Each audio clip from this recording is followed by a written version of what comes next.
You are listening to the Pregnancy Podcast with Vanessa Merton. Hello! Thank you for tuning into the Pregnancy Podcast. In today's episode, we're talking about what every mother needs to know about hypertension during and after pregnancy. A lot of changes during pregnancy affect your cardiovascular system, your heart, and your blood vessels. There are some changes in blood pressure that are normal during pregnancy, but hypertensive disorders are among the leading causes of maternal and perinatal mortality worldwide. Hypertension is high blood pressure, and hypertensive disorders of pregnancy include chronic hypertension, gestational hypertension, preeclampsia, HELLP syndrome, and eclampsia. High blood pressure when you're pregnant can stress your heart and your kidneys. That can lead to heart disease, kidney disease, and stroke. It also increases your risk for preterm birth, placental abruption, and cesarean birth. High blood pressure can also reduce the blood flow to the placenta, which can affect the flow of oxygen and nutrients to your baby. So you can see why your care provider will closely monitor your blood pressure throughout your prenatal care. The majority of pregnancy-related conditions disappear after you have your baby. But new mothers remain at risk for hypertensive disorders after birth, even if they have no symptoms during their pregnancy. Your ability to recognize warning signs and promptly seek medical attention can potentially be life-saving. You can find the complete article and all of the resources for this episode at pregnancypodcast.com/hypertension. If you are hearing this, you are on the public feed, which means you will hear ads and have access only to the last year of episodes. If you want the full Pregnancy Podcast experience, check out Pregnancy Podcast Premium. Premium members get instant access to the entire back catalog, completely ad-free, plus all the new episodes are ad-free, and you access everything in your favorite podcast app. One of the biggest questions I get is whether the older episodes are still useful, and the answer is yes. The topics that I cover are evergreen, they are backed by evidence and research. Whether you are in your first trimester or getting ready for birth, those past episodes are just as helpful today as when they were released. There are hundreds of episodes that you will not find on the public feed on every topic you can think of for pregnancy, birth, and postpartum. If you want reliable evidence-based information without the ads and without digging through the internet on your own, Pregnancy Podcast Premium has everything you need in one place. Check it out at pregnancypodcast.com/premium. Zoller goes above and beyond in formulating their prenatal plus DHA. It's made with high-quality ingredients like the active form of folate, bioavailable iron, and essential nutrients like omega-3s. In November 2025, save 35% with the code PREPOD35 on Amazon. You can always check out the vitamin and see the current promo code anytime at pregnancypodcast.com/vitamin. VTech builds innovative products to make your parenting journey easier. The VTech V-Hush stroller rocker gently rocks your baby's stroller or crib, helping them sleep peacefully wherever you are. With a rechargeable battery, an amber nightlight, and calming sounds, white noise, and lullabies built in, you can soothe your baby to sleep anywhere. Save 20% with the code VTPodcast20 and check it out at pregnancypodcast.com/stroller rocker. 8 Sheep Organics makes amazing 100% clean, natural pregnancy products. From skincare to treating common pregnancy symptoms like stretch marks, 8 Sheep Organics has you covered. Every product from 8 Sheep comes with a 100-day happiness guarantee. You can try it completely risk-free, and if you are not 100% happy with your purchase, Simply send them an email and they'll get you a refund, no questions asked. Check out 8 Sheep Organics and save 10% when you go to preggancypodcast.com/8sheep. Hypertension is high blood pressure. And the issue with that is that the force of blood flowing through your veins is too high, and that requires your heart to work harder. According to the American Heart Association, nearly half of American adults have high blood pressure. And usually there's no obvious symptoms. But over time, this can damage the circulatory system, and it's a significant contributing factor to heart attack, stroke, and other health threats. Hypertensive disorders affect as many as 10% of pregnancies worldwide, and they're responsible for approximately 10% of all maternal deaths in the United States. While many people that experience hypertension during their pregnancy will have it disappear after they have their baby, mothers are still at risk for hypertensive disorders after birth.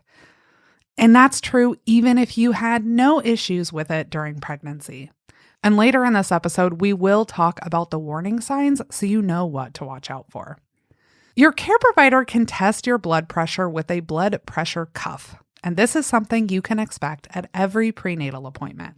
This cuff is going to go around your arm. They're going to pump it up with air, and that cuts off the blood flow. As the air is slowly released, your blood starts flowing again. There's 2 measurements taken of your blood flow, and it's measured in millimeters of mercury. There's the systolic reading, which is how much pressure your blood is exerting against your artery walls when your heart beats, and the diastolic reading, which is how much pressure your blood is exerting against your artery walls while the heart is resting between beats. So those 2 numbers are combined, and the result is going to be something like 120/80, which is the systolic reading over the diastolic reading. And ideally, your blood pressure is below 140/90. I'll put a link to a chart that shows different blood pressure categories. If you want to take a look at that, that will be in the article for this episode. A lot of changes during pregnancy affect your cardiovascular system. Some of these changes can be noticeable. You may have spider veins or varicose veins. Spider veins are tiny red or bluish veins that often appear on your legs. Other than changing the appearance of your skin when they're visible, they're painless. Varicose veins are more prominent, protruding veins. Varicose veins have the potential to be uncomfortable. Because of all the changes that your cardiovascular system goes through, you may notice these during your pregnancy. When you're pregnant, your blood volume increases up to 45%. So your heart has to work a lot harder to circulate that extra blood. And over the course of your pregnancy, your heart rate is going to increase by 10 to 20 beats per minute, which is a 20 to 25% increase. You also have hormonal changes that dilate and relax your veins. That can cause your blood pressure to decrease early in your pregnancy through the 2nd trimester and then increase in the 3rd trimester and postpartum. So those are the changes in blood pressure that are normal and expected during your pregnancy. Hypertensive disorders are a little bit different. So those include chronic hypertension, gestational hypertension, preeclampsia with severe features, HELLP syndrome, and eclampsia. In addition to these conditions putting a lot more stress on your heart and kidneys, they can also reduce blood flow to the placenta. And that affects the flow of oxygen and nutrients to your baby. So there's a lot of reasons why your doctor or midwife is going to monitor your blood pressure at every appointment. So let's run through these real quick. Chronic hypertension is high blood pressure before pregnancy, or that develops within the first 20 weeks, so the first half of your pregnancy. Since blood pressure decreases in the first half of your pregnancy, if you have mild hypertension, you might actually see your blood pressure temporarily return to normal levels. Gestational hypertension happens when you have normal blood pressure before getting pregnant, and then in the second half of your pregnancy, your systolic reading is above 140 or your diastolic blood pressure is above 90. Preeclampsia is a more serious disorder, and that's associated with new onset hypertension. Usually that's in the last half of your pregnancy, frequently towards the end of it. That's estimated to affect between 2 to 8% of pregnancies worldwide. In the United States, the rate of preeclampsia has increased dramatically. The main criteria for diagnosing preeclampsia is high blood pressure and high levels of protein in your urine. High blood pressure is defined by ACOG and other organizations as a systolic blood pressure over 140 or diastolic over 90. And that's going to be on more than 2 occasions at least 4 hours apart after 20 weeks. If you have high blood pressure, but you don't have high protein in your urine, they may look at other factors, like blood test results that show a low blood platelet count, or if you're having any issues with your liver or kidneys, fluid in your lungs, or headaches. You're likely not going to know if you have high blood pressure or whether there's protein in your urine, but there are some common symptoms you may notice. Symptoms of preeclampsia include swelling in your face or hands, a persisting headache, changes in your vision or seeing spots, pain in your upper abdomen or your shoulder, nausea and vomiting in the second half of your pregnancy, sudden weight gain, and difficulty breathing. There are quite a few factors that can increase your risk for preeclampsia. It's more common in first-time mothers who have had it in a previous pregnancy, or if you're pregnant with twins or multiples. If you have hypertension, diabetes, gestational diabetes, you're going to be at a higher risk. If you have blood clotting disorders like thrombophilia, kidney disease, lupus, that also puts you at a higher risk. Also, maternal age over 35, if you used assisted reproductive technology, if you have obstructive sleep apnea, and a pre-pregnancy BMI over 30. There are some tests that have come out in recent years that are designed to screen expecting mothers for preeclampsia. Now remember, a screening test only gives you the likelihood of a condition. It cannot give you a diagnosis. Unfortunately, none of the screening tests for preeclampsia are very accurate, especially in low-risk women. The positive predictive value of these tests ranges from 8 to 33%. That means these tests will only identify about 8 to 33% of patients who will actually develop the condition. So it's going to miss most of the mothers who will end up getting preeclampsia. ACOG's position is that biomarkers and ultrasonography cannot accurately predict preeclampsia and should remain investigational. So until the technology gets better or we identify better markers, the screening tests for preeclampsia are not very accurate. It's also possible to have preeclampsia with severe features. Hypertension is considered severe when the systolic level reaches 160 or the diastolic level reaches 110, or both, if both of those figures are higher. If your blood pressure exceeds these values, then you may be diagnosed with preeclampsia with severe features. There's also HELLP syndrome. HELLP is a dangerous complication of preeclampsia. HELLP stands for hemolysis, elevated liver enzymes, and low platelet count. The main symptoms of HELLP syndrome are right upper quadrant pain and generalized malaise, which is just feeling unwell. That accounts for up to 90% of cases, and nausea and vomiting in 50% of cases. Now, although nausea and vomiting is very common as morning sickness, that tends to happen in the first half of your pregnancy. And for most expecting moms, they're not going to experience that in the second half. You also have eclampsia. That is the most severe of these, and it includes seizures. So although eclampsia is serious, it only affects 0.3% of pregnancies in the United States, and that is significantly lower than in many developing countries. The American College of Obstetricians and Gynecologists makes it a point to note that it's important to understand that there's not a linear progression from preeclampsia to preeclampsia with severe features to eclampsia. Seizures occur in a small number of cases of preeclampsia. Only about 1.9% will have seizures. 20 to 38% of cases of eclampsia occur without the classic signs of preeclampsia before the seizure episode. While it may make sense to go through these conditions in order of the most mild to the most severe. There's not a linear progression from gestational hypertension all the way through to eclampsia.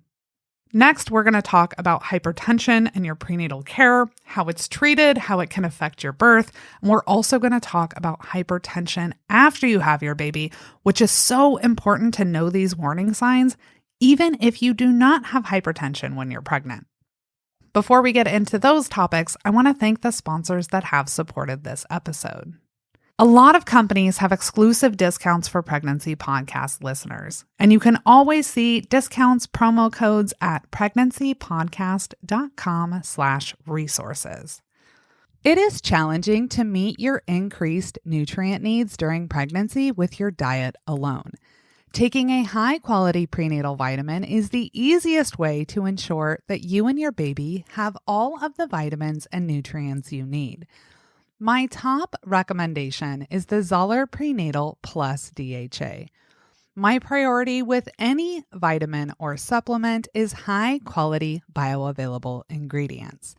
Zoller formulates their vitamin on the latest scientific evidence, not outdated RDAs that can lag years behind the research. Each serving includes 300 milligrams of DHA. This is a critical nutrient for your baby's brain and eye development.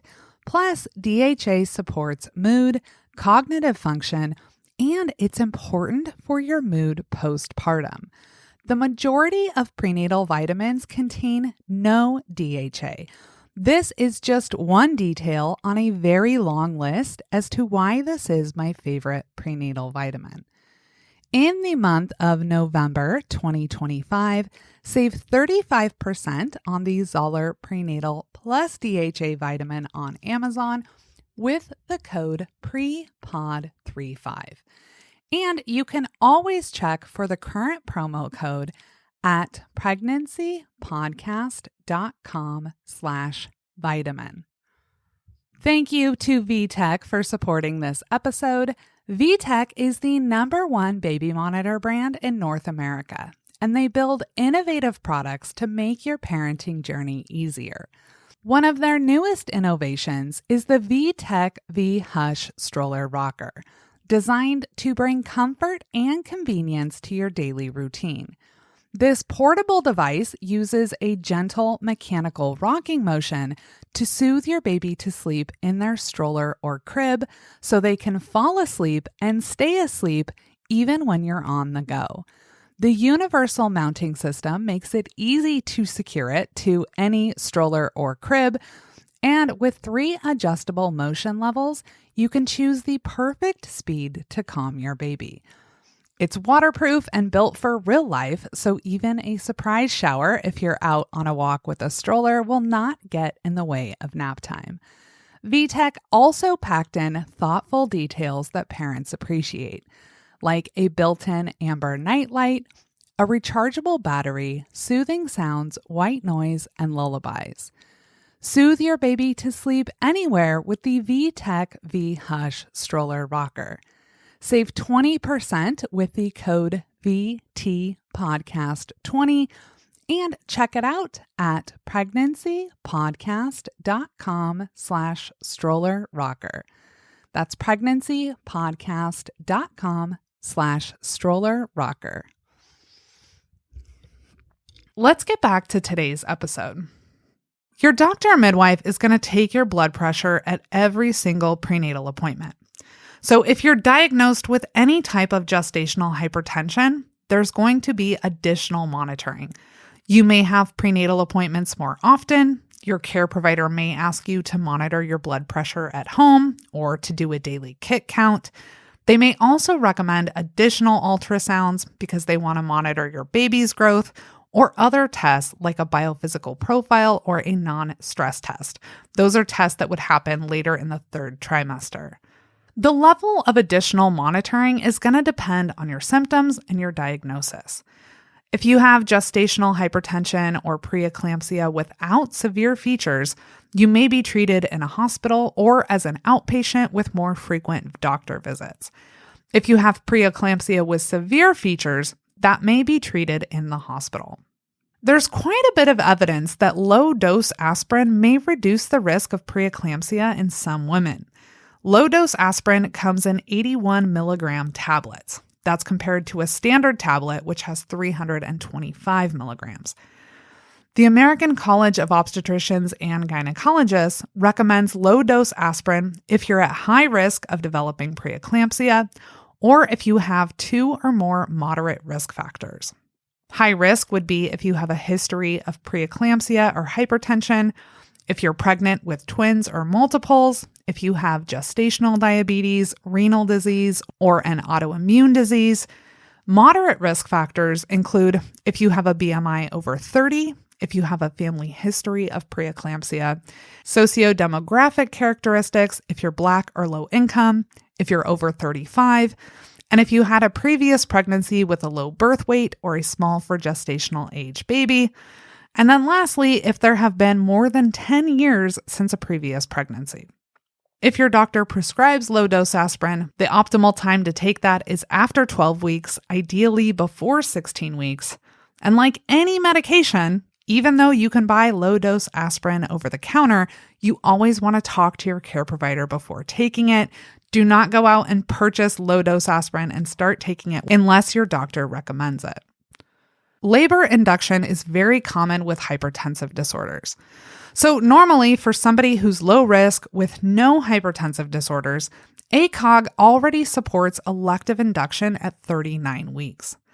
If you have gestational hypertension or preeclampsia without severe features, your doctor may recommend an induction at 37 weeks. That recommendation is based on a randomized controlled trial that found that inducing labor before 37 weeks in women with gestational hypertension or preeclampsia without severe features improved maternal outcomes. This recommendation changes if you have preeclampsia with severe features. In that case, you and your baby are at a higher risk of complications. If you're diagnosed with this and you're not at 34 weeks yet, your doctor is going to closely monitor you. As long as your condition is stable, they will likely recommend inducing labor at 34 weeks. But even before 34 weeks, if the health of you or your baby worsens, your doctor may recommend immediate delivery. Any decision to induce labor early involves weighing the risks and benefits and taking into account the particulars of your situation. And if you have any type of hypertensive disorder, that's going to play a big role in your decision. There is an episode of the podcast that is a deep dive into inducing labor. It goes through every method of labor induction, examines the evidence, talks about how it works, and goes through the risks and benefits. I highly recommend that episode if you think that you may have your labor induced. Hypertensive disorders in pregnancy may also bring up some interventions during labor and birth. So if you have a hypertensive disorder, your doctor may recommend magnesium sulfate during labor, and that's to prevent seizures. In women who have preeclampsia, evidence shows that magnesium sulfate more than halved the risk of eclampsia and reduced the risk of placental abruption. The most commonly reported side effect of that was hot flushes, and there was also an increase in 5% of cesarean births by the mothers who were given this medication. Cesarean birth is more common for mothers with hypertensive disorders. One analysis found the probability of cesarean delivery in women with hypertensive disorders was 39.5% versus 26.8% in those without the diagnosis. Those numbers changed a little bit when they adjusted for other risk factors like obesity, diabetes, induction of labor. The probability for the hypertensive group that they would deliver by cesarean was 35.1% after those adjustments, compared to 26.4% without that diagnosis. ACOG states that with labor induction in preeclampsia with severe features, the likelihood of cesarean delivery at less than 28 weeks could be as high as 97%. But if you're looking at a later period at 28 to 32 weeks, the likelihood of a cesarean is as high as 65%. You and your doctor have to consider many different factors in the decision to have a cesarean birth. If you have any hypertensive disorder, you should be knowledgeable about cesarean. You actually have a lot of options when it comes to cesarean, but you have to know what those options are. Educating yourself about cesarean can make a massive difference in feeling prepared and confident going into that procedure. There are episodes of the Pregnancy podcast on cesarean birth. There's also an episode that dives into gentle cesarean and vaginal seeding, and I'll link to both of those episodes.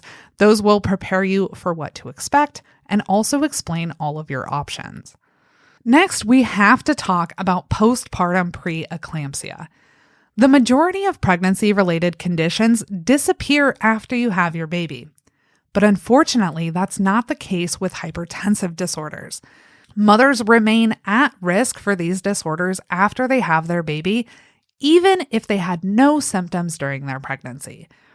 The American College of Obstetricians and Gynecologists states it is important to increase the awareness among healthcare providers and empower patients to seek medical advice if symptoms that precede eclampsia, hypertensive encephalopathy, pulmonary edema, or stroke are noted in the postpartum period.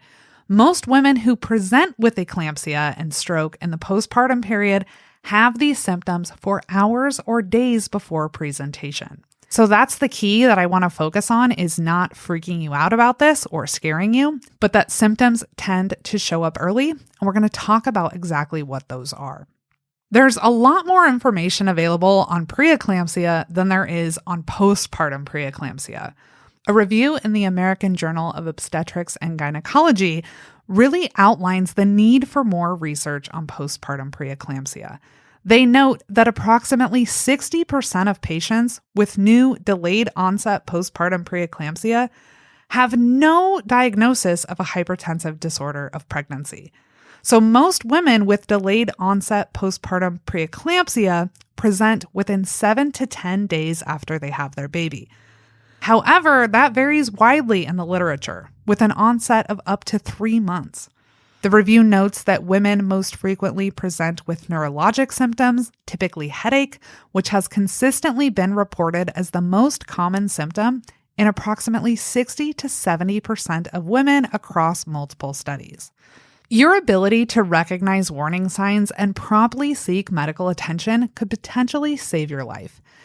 In those days and weeks after you have your baby, it can be a blur. You have birth recovery, you're going to be sleep deprived, you're navigating breastfeeding, you're caring for a brand new baby. The Preeclampsia Foundation is a good resource, and they outline warning signs to watch out for, and when to call your doctor, and when to go to the ER or call 911. You should call your healthcare provider right away if your blood pressure is at or exceeding 140/90, if you have a severe headache that will not go away, if you have vision changes, if you have a stomach pain, if there's swelling in your hands or your face, or if you're feeling nauseous or throwing up. And remember, these warning signs are for after you have your baby. There's also warning signs that should indicate that someone should take you to the ER or that you should call 911. That would be if you have blood pressure at or exceeding 160/110, if you have shortness of breath or trouble breathing, if you're seeing spots, and of course, if you have a seizure.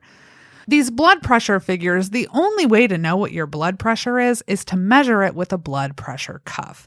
And it's not universally recommended that every new mom purchase one for home use and monitor their blood pressure after having a baby. If you already own one, I would consider asking your doctor or midwife about their recommendation for monitoring your blood pressure postpartum.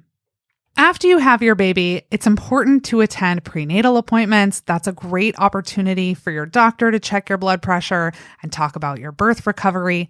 But unfortunately, you could go weeks from the time you have your baby until you see your doctor or midwife. ACOG's guidelines call for the first prenatal visit within 3 weeks of birth. And that's well outside the 7 to 10 day window that postpartum preeclampsia usually shows up. If you do have any hypertensive disorder during your pregnancy, then you may have your first postpartum appointment sooner. We went through the warning signs. If you have any symptoms or concerns, reach out to your doctor or midwife right away. If it's outside business hours or you can't get a hold of them, you can always go to the labor and delivery unit or the emergency room. Trust your gut. And if something doesn't feel right, do not delay seeking medical care. It can be really challenging to advocate for yourself in the event that you don't feel like your symptoms or your concerns are being addressed. So if you do visit your doctor with symptoms or concerns, or you go to the ER, having your partner or someone there that can help advocate for you can be helpful. And if you go to the ER, make sure that you tell them that you recently had a baby. You can also request to see an obstetrician. They may be more knowledgeable about the signs of postpartum preeclampsia. While hypertensive disorders can be serious, your care provider is going to monitor you and your baby closely throughout your pregnancy. And thankfully, there are medications and interventions that are designed to keep you and your baby healthy. Navigating pregnancy with high blood pressure can be very challenging. And hopefully, this episode today has given you a good base of information. Even if you're unaffected by high blood pressure during your pregnancy, there are important warning signs that you should be aware of after you have your baby. I hope this episode did not scare you. Hopefully, it educated you. Identifying warning signs and seeking immediate medical treatment could potentially be life-saving.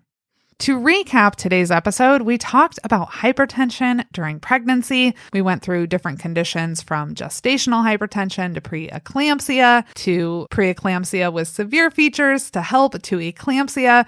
We talked about how a hypertension diagnosis can change your prenatal care or your birth. We also talked about postpartum preeclampsia and the warning signs that you should keep an eye out for. I want to thank you for tuning into the Pregnancy Podcast today. I hope that you find this episode helpful. As always, you can contact me, Vanessa, at preggancypodcast.com. You can read the full article and see all of the resources that accompany this episode at preggancypodcast.com/hypertension.